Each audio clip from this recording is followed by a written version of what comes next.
The second numbered UFC tournament has passed today in Australia. There were many bright bouts and finishes, but the main question was if the title event contender deserves to be the challenger trying to get the Volk's belt. And let's review three main card fights, starting with Fiziev and Ruffy clash. These two guys are skilled technical strikers whose fight promised to be a spectacle show, and we got that indeed. Fiziev immediately took the initiative and worked on the front foot and made pressure on Ruffy on stand. Fiziev shot fast body and head kicks, so was a classical Fiziev. Ruffy did not rush up. He fought on the back foot and rubbing his backside against the octagon fence and occasionally stroked back painfully. And suddenly, in the end of the second round, Mauricio Ruffy unleashed a magnificent headshot.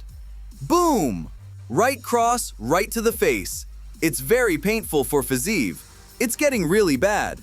Fiziev tried to survive, but Brazilian did not let him go and beat Azerbaijanian till the referee's stoppage.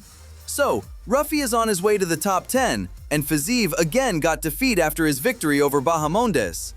In the co-main event, the French Special Forces landed on the Australian coast beach, planning to finish Dan Hooker on the floor, but Australian fighter showed that he is not simple guy from the backyard, and he has some wrestle defense, at least when it's not Makhachev or Tsarukyan.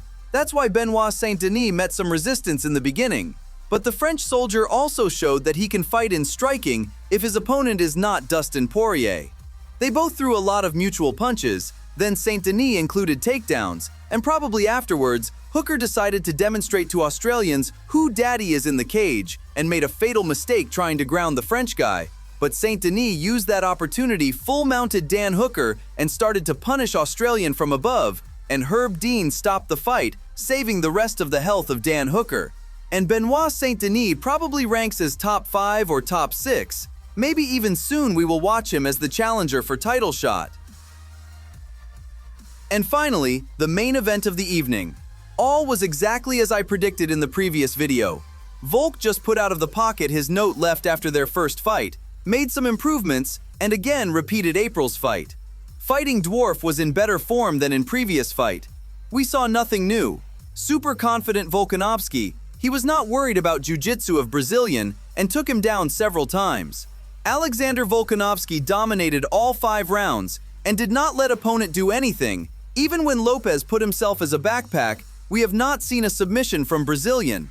As a result, totally domination of Australian Dwarf.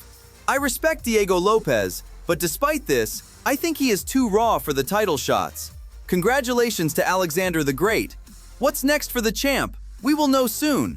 Thanks for watching. See you soon.